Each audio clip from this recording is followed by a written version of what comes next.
خداوند کا دین آنے سے پیشتر میں الیاس نبی کو بھیجوں گا۔ آج کی ہماری پہلی تلاوت ملاکی نبی کی کتاب 3 باب 1 سے 4 اور 23 سے 24 آیت مقدسہ۔ خداوند خدا یہ فرماتا ہے، دیکھو میں اپنا پیغمبر بھیجتا ہوں جو میرے آگے راہ تیار کرتا ہے، اور خداوند جس کے تم طالب ہو ناگہاں اپنی ہیکل میں وجود ہوگا، اور عہد کا وہ پیغمبر جس کے تم آرزومند ہو، دیکھو وہ آتا ہے۔ رب الفاظ فرماتا ہے، پر اس کے آنے کے دن کو کون برداشت کرے گا؟ اس کے ظہور کے وقت کون کھڑا رہ سکے گا؟ کیونکہ وہ سونار کی آگ اور کسار کے تیزاب کی مانند ہے، اور وہ چاندی کو تپانے اور خالص کرنے کو بیٹھے گا، اور وہ بنی لاوی کو سونے اور چاندی کی مانند پاک اور صاف کرے گا، تاکہ وہ صداقت سے پھر خداوند کے حضور ہدیے گزرانے، اور یہودا اور یروشلم کا ہدیہ خداوند کو پسند آئے گا، جیسا قدیم ایام اور گزشتہ زمانے میں تھا۔ یہ یاد رکھو اس سے پیشتر کہ خداوند کا وہ یوم عظیم و مہیب آئے، میں الیاس نبی کو تمہارے پاس بھیجوں گا، اور وہ والدوں کے دل اولاد کی طرف اور اولاد کے دل والدوں کی طرف مائل کرے گا، ایسا نہ ہو کہ میں آؤں اور زمین پر لعنت بھیجوں۔ پاک کلام کے پڑھے اور سنے جانے پر خداوند کی برکت ہو۔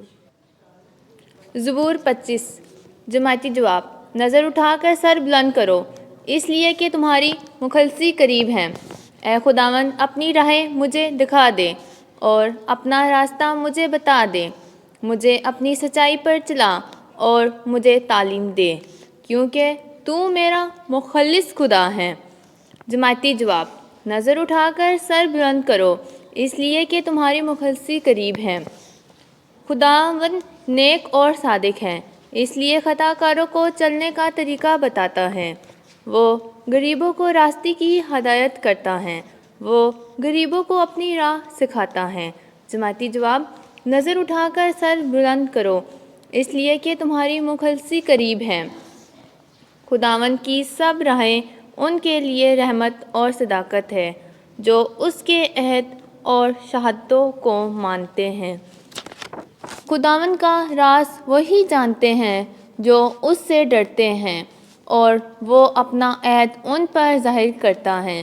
جماعتی جواب: نظر اٹھا کر سر بلند کرو، اس لیے کہ تمہاری مخلصی قریب ہے۔ خداوند آپ کے ساتھ ہو۔ انجیل مقدس لوکا کے مطابق اے خداوند تیری تمجید ہو۔ پہلا باب 57ویں آیت سے 66ویں آیت تک۔ یوحنا اصطباغی کی پیدائش۔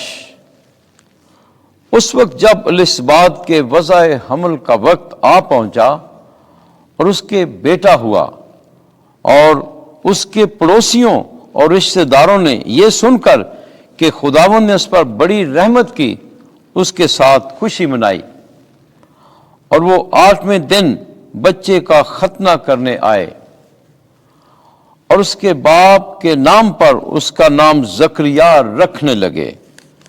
مگر اس کی ماں بول اٹھی اور کہا کہ نہیں، بلکہ اس کا نام یوحنا ہے۔ انہوں نے اس سے کہا کہ تیرے گھرانے میں کسی کا یہ نام نہیں۔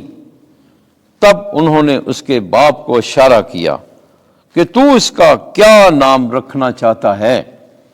اس نے تختی منگا کر لکھا کہ یوحنا اس کا نام ہے، اور سب نے تعجب کیا، اور اسی دم اس کا منہ اور اس کی زبان کھل گئی، اور وہ بولنے اور خدا کی تعریف کرنے لگا۔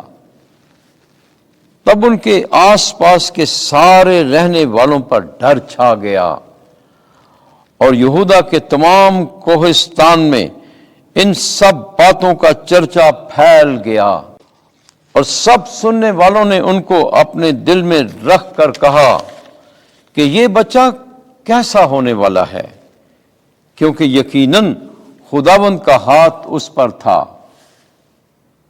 انجیل مقدس کے وسیلے سے ہمارے گناہ معاف کیے جائیں۔ اے مسیح تیری ستائش ہو۔